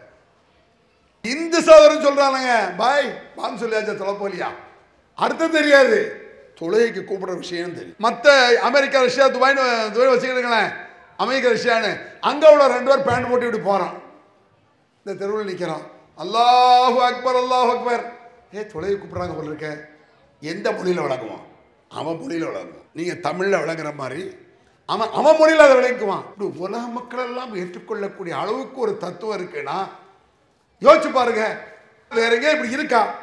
அப்போ எவ்வளோ பெரிய தத்துவத்தை சொல்லி தருது, எவ்வளோ பெரிய தத்துவத்தை சொல்லி கூட இறைவன் இறை தூதரு. இதை விட்டுட்டு மற்றால் சொல்ல கேட்கணுமா? நான் கேட்குறேன். எந்த ஷெய்கா இருக்கட்டுமாங்க, எவ்வளோ பெரிய அவுலியாவா இருக்கட்டும், அபூபக்கர் சித்திக்காவே இருக்கட்டுமே, நான் கேட்குறேன். அபூபக்கருடைய சித்திக்குடைய கால் தூசிக்கு நான் பெறமாட்டேன். உடனே சொல்லுவான், சஹாபாக்களை மதிப்பதில்லையா? மதிக்கிறேன். மதிக்கிறேன்னா என்னது? எங்கள் அத்தாவை மதிக்கிறேன், எங்கள் அம்மாவை மதிக்கிறேன். என்ன மதிக்கிறோம்ல? மதிப்பது என்பது வேறு, பின்பற்றுவது என்பது வேறு. நபிகள் பெருமானாரை மதிக்கவும் வேண்டும், பின்பற்றவும் வேண்டும். சஹாபாக்களை மதிக்கணும், பின்பற்ற வேண்டாம். சஹாபாக்கள் விளங்கியது போல விளங்க அப்படி தேவையில்லை. அது எங்கேயும் அப்படி வரல. என்னுடைய தோழர்கள் எப்படி விளங்கினார்களோ அப்படி விளங்குங்கள். ஒரு 10 விஷயத்தை சொல்லுங்க பார்ப்போம். யாராவது கேளுங்க, யாராவது இந்த மாதிரி சொல்லிட்டானா சஹாபாக்கள் விளங்கியது போல விளங்கணும்னு சொல்லிட்டாங்க, நீ கேளுங்களேன். ஒரு 10 விஷயத்தை சொல்லுங்க. சஹாபாக்கள் இப்படி தான் விளங்குனாங்க, அதை நீங்க ஏற்குமாறாக விளங்கியிருக்கீங்க காட்டு. உலகத்தில் எல்லாமே குரான் என்ன விளங்கி, மொழி தெரியாம இருக்கலாம், குரான் விளங்கல. எதனால விளங்கல? அரபி தெரியாது. தமிழாக்கம் பண்ணிட்டா விளங்கிடலாம். மொழியால் சிறப்பு கிடையாது இஸ்லாத்தில், அது தெரியுமா? அரபி மொழிக்கு சிறப்பு இருக்கா? ஏதாவது கிடையாது. அரபி மொழிக்கு சிறப்பு இல்லை, இறைவனுடைய சொல்லுக்கு சிறப்பு இருக்கு. அஸ்ஸலாமு அலைக்கும் என்பது இறைவனுடைய சொல். உங்கள் வீடுகளில் நுழையும் பொழுது அஸ்ஸலாமு அலைக்கும் என்று சொல்லி நுழையுங்கள். குரான் சட்டங்க, சும்மா இல்லை. அது மட்டும் இல்லை, வீட்டில் யாருமே இல்லை, பூட்டிய கதவை திறந்து உள்ள ஒரு அஸ்ஸலாமு அலைக்கும் சொல்லுங்கிறான். அஸ்ஸலாமு அலைக்கும் ஹத்தா தஸ்தனிசு துஸல்லிமு அலா அஹ்லிஹா. அங்கே ஆள் இருந்தா அனுமதி கேட்டு உள்ளே போங்க. அல்லாஹ்வுடைய சட்டம். இந்த சட்டத்தை யாரும் ஃபாலோ பண்றது இல்லை. சில பேர் பார்த்துருக்கீங்களா, அனுமதியெல்லாம் கேட்க மாட்டாங்க. வீட்டுக்குள்ளே பாதி உள்ளே வந்துட்டு அஸ்ஸலாமு அலைக்கும் உள்ளே வரலாமா, அதான் உள்ளே பாதி வந்தாச்சு அப்புறம் என்ன வரலாமா, வெளியே நின்று சலாம் சொல்லி பதில் வந்த பிறகு தான் உள்ளே போகணும், இல்லைன்னா உள்ளே போகக்கூடாது. அதே பிரசங்கி பார்த்துருக்கீங்களா, அஸ்ஸலாமு அலைக்கும்னு சொல்கிறது, வீடு பூட்டி கிடக்கும், 3 தடவை சலாம் சொல்லணும் சட்டம். 3 முறை சலாம் சொல்லி உள்ளே இருந்து பதில் வலைக்கும் சலாம் வராட்டா திரும்பிடு, உள்ளே போவாத, போ, தட்டாத, சலாம் சொல்லிட்டு பதில் இல்லை திரும்பிடு அப்படின்னு குர்ஆன் சொல்லுது. இவன் சலாம் சொல்லுவான் 3 தடவை பதில் இல்லையா, சாவி தர உள்ள யாரோ இருக்க மாதிரி தெரியுது, இருந்தால் உனக்குறடா போடா, அல்லாஹ்வுல வேண்டாங்கிறான். உள்ள இருக்கடா என்ன அர்த்தம், அவன் வர விரும்பலன்னு அர்த்தம். என்ன சூழ்நிலை அவன் இருப்பான்னு உனக்கு என்ன தெரியும், ஃப்ரெண்டா இருக்கலாங்க. அது மட்டும் இல்லை, சில பேர் செருப்பு கிடக்க இருக்குமா ஆளு, போடா டே போடா அப்படின்னு சொல்லுது இஸ்லாம். உனக்கு என்ன செருப்பு கிடந்தா, நான் சொல்ற சட்டமாங்க. எவ்வளவு பிரமாதமான நுட்பமான சட்டம் பார்த்தியலா, எவ்வளோ கண்ணியமான சட்டம். அப்படி சலாம் சொல்லி பதில் வராவிட்டால் வெளியே திரும்பி விடுங்கள், அனுமதி இருந்த பிறகு போங்க, அதுதான்ப்பா உங்களுக்கு நல்லது அப்படிங்கிறாங்க. அதுதான் பிரமாதம். இந்த மாதிரி ஒரு செய்தி உமருடைய ஆட்சியில் நடந்துச்சு. உமருடைய ஆட்சியில் ஒரு சஹாபி வர்றாரு உமர்கிட்ட, சஹாபி தான் வர்றாரு, ரசூலுல்லாஹ்வுடைய நண்பர்ல அவர் ஒரு சஹாபி. அஸ்ஸலாமு அலைக்கும் அப்படிங்கிறார். அஸ்ஸலாமு அலைக்கும் அஸ்ஸலாமு அலைக்கும் 3 தடவை சலாம் சொல்றாரு. உமர் வீட்டில இருந்து பதில் வரல, அவர் திரும்பி போயிடுறாரு. அப்போ உமர் வர சொல்லிருப்பாங்க போல் இருக்கு. அப்புறம் திருப்பி அவரை கூப்பிட்டு, நான் வீட்டுக்கு வர சொல்ல வந்தியான்னு கேட்காங்க. உமர் வந்தங்க, 3 தடவை சலாம் சொன்னேன், பதில் இல்லைன்னா திரும்பி போயிடுறேன்னு ரசூலுல்லாஹ் சொன்னாங்க. ரசூலுல்லாஹ் சொன்னாங்களா? உமர் சொல்றாங்க, அகிம் அலைஹில் பையினா, அதுக்கு என்ன ஆதாரம்? சொன்னோடனே சரீர தலையாட்டில சலாம் தானங்க, நல்ல விஷயம் தானே, அதுக்கு என்ன ஆதாரம்? சொன்னது சஹாபி, அவர் அந்த 5 விலைக்கு தான் சொல்றாரு, மறுத்தது சஹாபி தான். அஸ்ஸலாமு அலைக்கும்னு 3 தடவை நான் சொன்னேன், நீங்க வரல, வராட்டா திரும்பி போயிடணும் என்று நபிகளார் சொன்னார்கள், முன்மாதிரி ரசூலுல்லாஹ் அப்படின்னு அவர் சொல்றாரு. ஓ ரசூலுல்லாஹ் சொல்லிட்டாங்களா அப்படின்னு அவர் கேட்கல.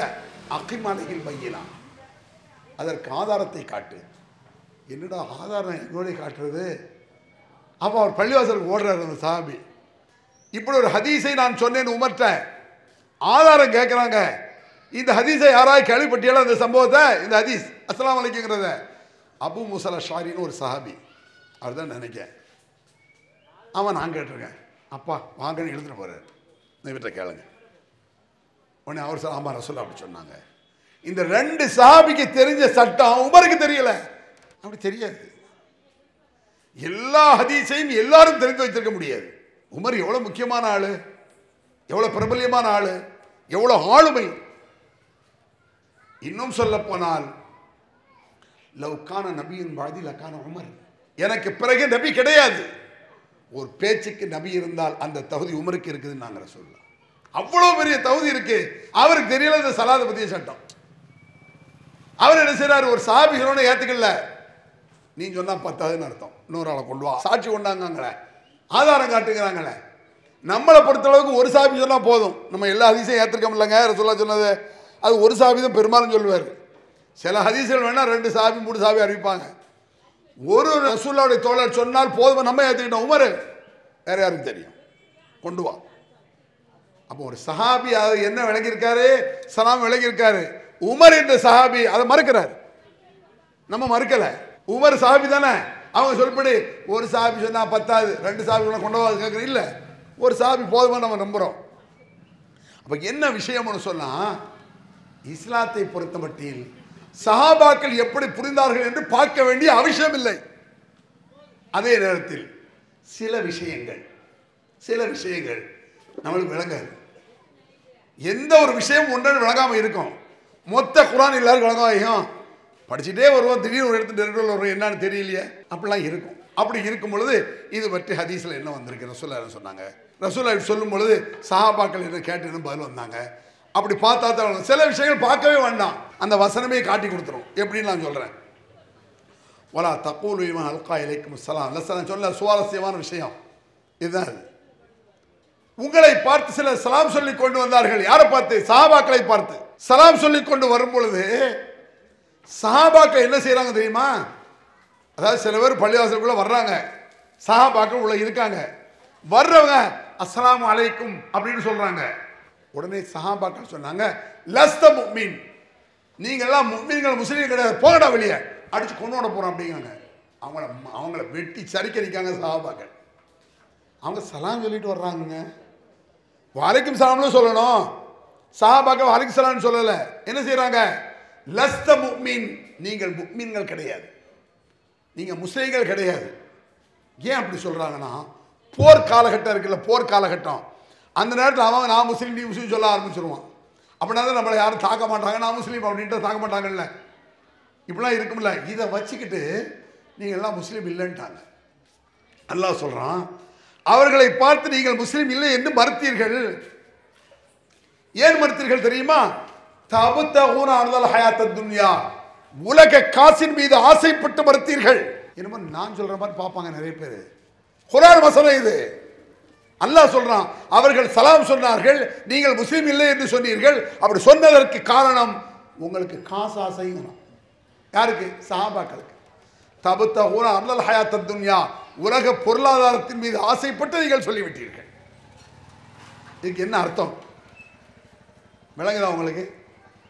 இதுக்கு என்ன அர்த்தம்? ஏதோ ஒன்று நடந்திருக்குன்னு தெரியுது நம்மளுக்கு. என்னடா அல்லாஹ் இவங்களை காசாசங்கிறான். சஹாபாக்கள் காசாசை பிடிச்சவங்களா? உயிரை கொடுக்க போனவங்க. உயிரை கொடுக்க போனவங்களுக்கு இந்த காசா பெரிய ஆசை வந்துட போது. ஆனால் அல்லாஹ் இப்படி சொல்றானே, அப்போ நம்ம என்னமோ நடந்திருக்காங்கன்னு பார்க்க வேண்டியிருக்கும். சில இடங்கள் இந்த மாதிரி வரும். கடைசியில் என்னன்னு பார்த்தா, வந்தவங்களை முஸ்லீம்னு ஏற்றுக்கிட்டா போர்க்களங்களில் நிறைய பொருள் கிடைக்கும்ல, கனிமத் பொருள் என்று சொல்வார், வெற்றி பொருட்கள். அந்த வெற்றி பொருட்களில் இவங்களுக்கெல்லாம் ஷேர் கொடுக்கணும். அவன் முஸ்லீம் ஆகிட்டான்னா, அப்போ இவங்களை முஸ்லீம் துரத்தி விட்டுட்டா ஷேர் கொடுக்க வேண்டியதில்லை. இப்படி ஒரு புத்தி வந்துருச்சு சஹாபாக்கள். நான் சொல்லலை, அல்லாஹ் குர்ஆன்ல சொல்கிறான். இந்த புத்தி எல்லாருக்குமே வரும். சஹாபாக்களுக்கு வந்தால் நம்மளுக்கெல்லாம் தாறுமாறாக வரும். அவங்களுக்கு ஷேர் கொடுக்கணும். இப்போ இத்தனை பேர் இருக்கும், ஒரு 1 கோடி ரூபா பணத்தை வச்சு இத்தனை பேருக்கு பங்கு வச்சுக்கிடுங்க அப்படின்னா எத்தனை பேர்? 100 பேர் இருக்கணும், ஒரு ஆளுக்கு 1 லட்சம் கொடுத்துடலாம். திடீர்னு 50 பேர் வந்துட்டா எக்ஸ்ட்ரா 1,75,000. அடே, என்னுடைய தூதர் இஸ்லாத்தை சொல்லி முஸ்லீமா, நீ காபிரா தானே இருந்த, நீ திருந்தி வந்தில்ல, அது மாதிரி அவன் திருந்தி வர மாட்டான். என்ன ஒரு பிராக்டிக்கல் நடைமுறை சாத்தியமான விஷயம். ஒரு மனுஷ புத்தி எப்படி? ரப்புல் ஆலமீன் இல்லைங்க, படைச்சவன் இல்லை. படைச்சவனுக்கு தான் படைப்புறதை பற்றி நல்லா தெரியுமே. கதாலிக்க குத்துப கபலு, ஒரு காலத்தில் நீங்கள் அப்படிதான் இருந்தீர்கள். என்ன சஹாபாக்களை போடுவோன்னு போட்டான் அல்லாஹ், சும்மாவா திருத்துறான். லவ்லா சமயத்து முகல் அண்ணல் மீன மீனாத் பியம்புசீம் ஹைரா வகாலு ஹாதா இஃப்கு முபீன். கொடுமையான ஒரு சூழ்நிலை. அன்னை ஆயிஷா சித்திகா ரலியல்லாஹு அன்ஹா இருக்கா, அவர்கள் மீது சுமத்தப்பட்ட அபாண்டம், அவதூறு, கற்பனை கட்டாத விஷயம். அது ஒரு ஒழுக்க கட்ட பெண்ணை கூட அவதூறா பேசினா கோபம் வந்துடும். அவன் ஆள் ஒரு மாதிரி ஆளத்தான் இருப்பான். அப்படி உள்ள ஆளை கூட நீங்க தப்பா சொல்லுங்க, நம்மளை அடிச்சு நொறுக்க தான் நிற்பான். யாரை பார்த்து சொன்ன நீ? வைக்கமா உங்க அம்மா வைக்க, அப்படி வந்துருவான். ஆயிஷாவை விட ஒரு ஒழுக்கமான ஆள் இருக்க முடியுமா? அந்த ஆயிஷா மீது அப்படி ஒரு அவதூறு. ஆயிஷா சொல்றாங்க, இந்த அவதூறு பரப்பப்பட்டு மக்கள் மத்தியில் பேசப்படும் பொழுது, எந்த மக்கள்? சஹாபாக்கள். அவதூறு பரப்புறது யாரு? சஹாபாக்கள். நான் சொல்லல, சம்பவம். ஹஸ்ஸான் இப்னு சாபித், மிஸ்ஸஹ் இந்த சஹாபி, 2-3 சஹாபி இந்த செய்தி அப்படியே ஊர் ஃபுல்லா பரப்பிட்டு தெரிஞ்சாங்க. சஹாபாக்கள் தான் பரப்பினாங்க. ஒருவர் மாற்றி ஒருவராக சஹாபாக்கள் இதை பேசினார்கள். அல்லாஹ் சொல்றான், இந்த விஷயத்தை நீங்கள் காதில் விழும் பொழுது, எப்படி ஆயிஷா தப்பு செய்து விட்டாள் என்ற ஒரு வார்த்தை பரப்பும் பொழுது நீங்கள் சொல்லியிருக்க வேண்டும், லன்னல் முஃமினீன வல் முஃமினாத் பிஅன்ஃபுஸிஹிம் ஹைரா. ஈமான் கொண்ட முஸ்லிம்களும் ஈமான் கொண்ட முஸ்லிம் பெண்களும் உங்கள் உள்ளத்தில் நல்லெண்ணம் வைத்திருக்க கூடாதா? நீ முஸ்லீம் தானே, நீ மூமின் தானே, என்ன நினைச்சிருக்கணும்? ஆயிஷா அப்படிலாம் செய்திருக்க மாட்டாங்கன்னு சொல்லியிருக்கணும். ஹாதா இஃப்கு முபீன் இஃப்குன் அலீம், பயங்கரமான அபாண்டம், அநியாயமான அவதூறு என்றெல்லாம் நீங்கள் சொல்லியிருக்க வேண்டும். யாரு? சஹாபாக்களை சொல்றான். உங்களை என்ன இல்லை, நீங்கள் நல்லெண்ணம் வைக்க வேண்டும். ஆயிஷா அப்படியெல்லாம் இல்லை என்றெல்லாம் நீங்கள் சொல்லியிருக்க வேண்டும். சொன்னீர்களா? உங்கள் வாழ்க்கையில் இது போன்று ஒரு காலத்திலும் அப்படி செய்யாதீர்கள். அபதன், எக்காலத்தில் இது மாதிரி யாரையும் பேசுறாதீங்க என்று அந்த திருமறை குர்ஆன் வசனம் இறங்குது. அப்படின்னு ஆயிஷா எனக்கு மூச்சே வந்து ரத்த கண்ணீர் வந்து விட்டதுங்கிறாங்க ஆயிஷா. எனக்கு அழுது அழுது கண்ணீர் வற்றி விட்டதுங்கிறாங்க ஆயிஷா ரலியல்லாஹு அன்ஹா. இந்த மாதிரி அவதூறை சொல்லக்கூடிய அளவுக்கு சஹாபா எல்லாத்துக்கும் எல்லா தப்புகளும் மனுஷனுக்கு நடக்கும். இறை தூதருக்கு தான் நடக்காது. எல்லா வகையான புத்தி மனுஷனுக்கு வரும். நம்மளுக்கு அடிக்கடி வரும், சஹாபாக்களுக்கு அடிக்காது வரும். அவ்வளவுதான். எந்த சாவி எல்லா சாப்பிடையும் தப்பு நடந்திருக்கும், நமக்கு தெரியாது. தவறுகளை பாதுகாக்கப்பட்டவர் இறை தூதர் மட்டும்தான். அதனால அல்லாஹ் சொல்றான், இஹ்தின ஸிராத்தல் முஸ்தகீம். நான் படிச்சனா முதல்ல, யா அல்லாஹ் நேரான வழியை காட்டுவாயாக. ஸிராத்தல் லதீன அன்அம்த அலைஹிம், உன் அருள் யாருக்கு கிடைத்ததோ அவர்களின் வழியை காட்டு.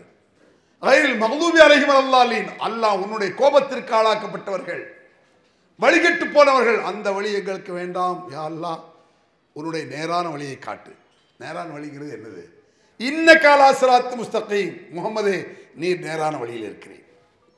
வ இன்னக லதஹ்தி இலா ஸிராத்தி முஸ்தகீம் வ இன்னக லததுஹும் இலா ஸிராத்தி முஸ்தகீம், நேரான வழி எது என்பதை செய்து காட்டுகிறீர். நீ நேரான வழியில் இருக்கிறீர், நேரான வழி எது என்பதை செய்து காட்டுகிறீர், நேரான வழியின்பால் மக்களை அழைக்கிறீர். அதுதானே நபி வழிங்கிறோம். வேற என்ன? நேரான வழியை காடு. ஒவ்வொரு நாளும் தொலைவில் ஓதுறோம் இல்லைங்க.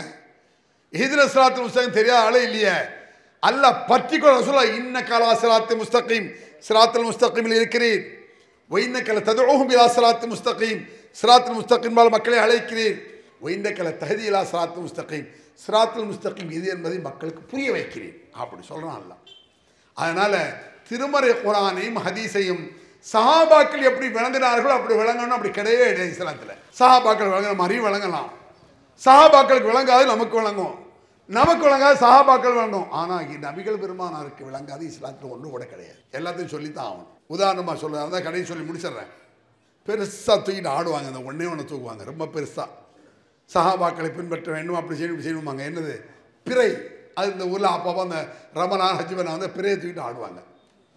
இந்த பிறை வந்து இருக்க ரொம்ப குழம்பிக்க வேண்டியதில்லை, ஞாபகம் வச்சுக்கிடுங்க. பிறையை உலகமெல்லாம் ஒரே பிறைப்பாங்கல்ல, அதை மாதிரி ஒரு மண்டத்தனம் உலகத்தில் எதுவுமே கிடையாது. ஏன்? உலகமெல்லாம் எப்படி ஒரே பிறை இருக்கும்? நம்மளுக்கு இரவா இருக்கும் பொழுது பாதி உலகத்துக்கு பகலா இருக்கும். அது யாரா மறுக்க முடியுமா? விஞ்ஞானப்படி நம்மளுக்கு இரவா இருக்கு, பாதி உலகத்துக்கு பகலா இருக்கும். நம்மளுக்கு பகலா இருக்கும் பொழுது பாதி உலகத்துக்கு இரவா இருக்கும். அப்போ லைலத்துல் கத்ர் யாருக்கு கிடைக்கும்? லைலத்துல் கத்ர் அப்படி சந்தேகம் வருதா? நம்ம லைலத்துல் கத்ர் இன்னைக்கு வச்சுக்கோ, 27 அன்னைக்கு லைலத்துல் கத்ர் உட்காந்துருக்கோம். லைலத்துல் கத்ர் கத்ருடைய இரவு லைலத்துல் கத்ர். நம்ம இரவில் இருக்கமே, பாதி உலகம் பகலில் இருக்கும். அது லைலத்துல் கத்ர் அது இல்லை. அப்போ அவனுக்கு இதில் உனக்கு என்ன குழம்பம்? நீ நபி சொன்னதுபடி ஒவ்வொரு ஒற்றப்படையிலும் அமல் செய், கிடைச்சிடும். அமல் தான் முக்கியம். நீங்கள் விஞ்ஞானத்தை ஒத்துக்கொள்ள மாட்டீர்களா? சவுதியில் பார்த்துட்டாங்க, அமெரிக்கா எவன் பார்த்தா என்ன, நம்ம ஏரியாவில் பார்த்தா போதும். சில இடங்களில் கரெக்டாக ஃபிக்ஸ் பண்ண முடியாது. ஃபிக்ஸ் பண்ண முடியாதுன்னா எந்த இடத்துல எப்படி செட் பண்ண முடியாது. நமக்கு தோதுவாக என்னைக்கு பிறை பார்க்கணும் அந்த கணக்கு வந்து பார்த்துட வேண்டியதுதான். நம்ம கண்ணுக்கு பிறை தெரிஞ்சால் போதும். விஞ்ஞானத்தை பின்பற்றக்கூடாது. இப்போ விஞ்ஞானத்தை ஒத்துக்கலையா? விஞ்ஞானத்தை ஒத்துக்கிட்டோம், பின்பற்ற மாட்டோம். அப்படின்னா காபத்துல்லா இருக்கலங்க, காபத்துல்லா மேக்கப் பார்த்தாலும் எல்லாரும் தொழுகிறோம். மேக்கப்பா தொழுகிறிய எல்லாரும். நம்ம வீட்டில் டிவியில் காபத்துல்லாவில் தெரியுமா, காபத்துல்லா சுற்றிட்டே இருப்பாங்கல்லாம். என்ன தெரியுது? காபத்துல்லா எல்லா கூட கட்டி விடாது பார்த்து. அது கிழக்கறிங்க இருக்கும், வடக்கறி இருக்கும், தெக்கறி கூட இருக்குமே. நீ காபத்துல்லா கண்ணுக்கு தெரியாமல் பார்த்தாலும் இன்னும் கண்ணுக்கு தெரியுத விஞ்ஞானம் மண்ணாங்கட்டி. விஞ்ஞானத்தை ஒத்துக்கோ, அதை ஃபாலோ பண்ண முடியாது. விஞ்ஞானத்தை ஏற்றுக்கிட்டோம். இப்போ அஸ்ஸலாமு அலைக்கும்னா அலைஹிஸ்ஸலாம் நீங்கள் சொன்னீங்க. வெளியூரில் இருக்க ஃப்ரெண்டுக்கு அஸ்ஸலாமு அலைக்கும், சவுதிக்கான சலாம் சொல்லுவோம், அஸ்ஸலாமு அலைக்கும் வலைக்கும் சலாம். மொபைலில் தானே சொல்கிறோம். மொபைல் விஞ்ஞானம், அஸ்ஸலாமு அலைக்கும் மார்க்கம். இதை சீக்கிரமாக புரிந்து கொள்ள ஒன்று சொல்லி முடிச்சிடுறேன். நபிகள் நாயகம் ஸல்லல்லாஹு அலைஹி வஸல்லம் அவர்கள் மார்க்கம் எது, உலகம் எதுங்கிற புரிகிறதுக்காக சுப்ஹானல்லதி ஸஹலனா ஹாதா வமா குன்னா லஹு முக்ரினீன். இது என்ன? பிரயாணத்தில் ஓதும் துவா. பிரயாணத்துக்கு கிளம்பும்போது இந்த துவா ஓதணும். ரசூலுல்லாஹ் எதில் ஏறும்பொழுது ஓதுனாக?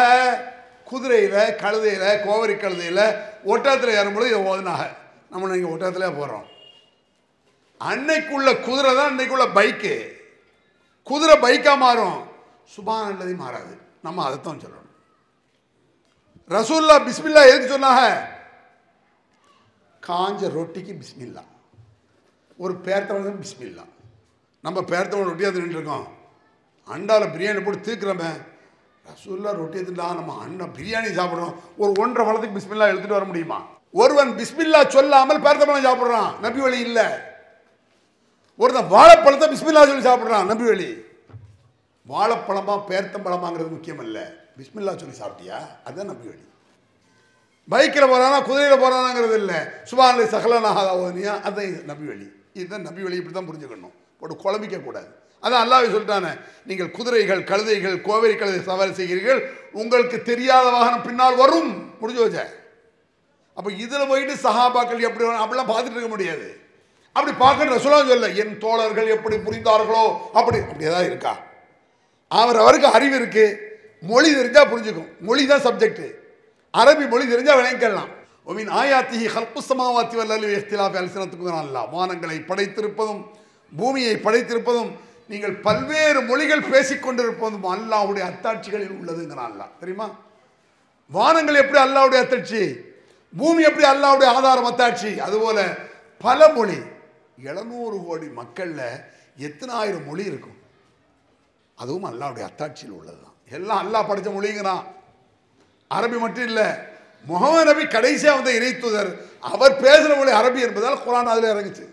ஆனால் முஹம்மது நபி தமிழில் வந்தால் தமிழே இறங்கியிருக்கோம், முஹம்மது நபி ஆங்கிலத்தில் வந்தால் ஆங்கிலம் இருந்திருக்கும். இந்த உலகத்தில் நபிகள் பெருமானாருக்கு முன்னால் எத்தனை மொழிகள் இருந்ததோ அத்தனை மொழிகளுக்கும் தூதர்கள் வந்தார்கள் அப்படின்னு அல்லாஹ் குர்ஆன்ல சொல்றான். ரசூல்லா வந்த பிறகு உள்ள மொழி இருக்க, அதுக்கு தூதர்கள் இல்லை. ரசூல்லா வர்றதுக்கு முன்னால என்ன மொழி இருந்துச்சு? ஆங்கில ரசூல்லா வந்த பிறகுதான், உருது ரசூல்லா வந்த பிறகுதான், மலையாள ரசூல்லா வந்த பிறகுதான், தமிழ் ரசூல்லா வர்றதுக்கு முன்னாலே அந்த மொழி இருந்திருக்குன்னு சொல்றான். அப்படி இருந்தா தமிழுக்கு ஒரு தூதர் வந்திருப்பார், நமக்கு தெரியாது. அவன் நம்முடைய வழிகாட்டி இல்லை. உலக மக்கள் எல்லோருக்கும் அஸ்ஸலாமு அலைக்கும் எப்படி பொதுவானதோ, அல்லாஹ் அக்பர் என்ற பாங்கு எப்படி பொதுவானதோ, உலக மக்கள் எல்லோருக்கும் வழிகாட்டி நபிகள் நாயகம் ஸல்லல்லாஹு அலைஹி வஸல்லம். அந்த நபிகள் நாயகத்தை பின்பற்ற வேண்டும். அவன் சொன்னார், மக்கத்து காவிர்கள் வேறு குர்ஆனை கொண்டு வா அல்லது மாற்றித்தா என்று சொல்லும் பொழுது, இன் அத்தபிஉ இல்லா மா யூஹா இலைய, அல்லாஹ் எதை எனக்கு வஹியாக தருகிறானோ அறிவிக்கிறானோ அதைத்தான் நான் பின்பற்றுகிறேன். ரசூலுல்லாஹ் சொன்னார், என் மண்டையில உதிச்சதில்லை இஸ்லாம், என் மூளையில உருவானதில்லை இஸ்லாம். அல்லாஹ் எதை வஹியாக அறிவிப்பாக சட்டமாக எனக்கு தந்தாலும் அதை நான் பின்பற்றுகிறேன், ஆகவே என்னை பின்பற்றுங்கள். அதை இஸ்லாம்.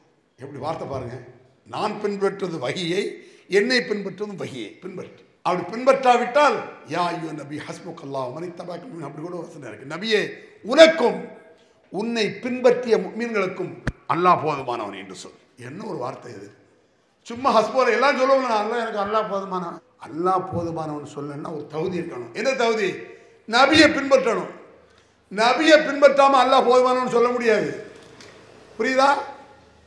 ஒருத்தன் பள்ளிவாசல்ல மைக்கை களவான்ட்டு ஓடுறான், ஒரு பாய் ஓடுறான்னு வைங்க, நம்ம பிடிச்ச அவனை நைன்னு அடிச்சு மிதிக்கிறான். அவன் எனக்கு அல்லாஹ் போதுமான, திருட்டு போயிடலாம், அல்லாஹ் மிதிறான் அவனை. ஏன் நீ என்னடா அல்லாஹ் போதுமானவங்கிற?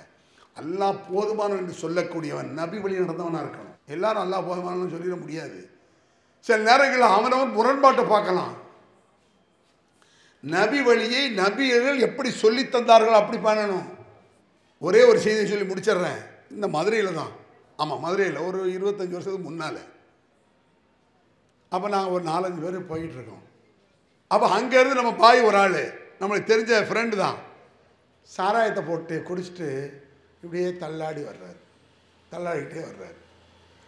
வர்றவர் எங்களை பார்த்தோன்னே என்ன செஞ்சேன், என் கூட நம்ம தௌஹீத் சகோதரர்களும் வந்தாங்க. அப்போ அவங்கள பார்த்தோடனே அஸ்ஸலாமு அலைக்கும் பாய், போதையில் அஸ்ஸலாமு அலைக்கும்.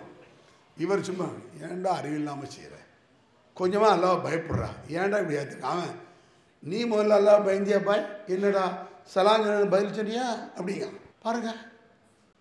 அப்போ சலாம் சொல்லக்கூடியது பதில் சொல்வது இஸ்லாம் வழங்கியிருக்கான், ஊத்துனது ஹராத்தையில் ஊற்றிருக்கான். சாரா கடையில் உட்காந்து என்ன செய்வான் தெரியுமா? சாரா கடையில் குடிச்சிட்டு இருப்பான், அங்கே சிக்கனை பொறிச்சு கொடுப்பான்.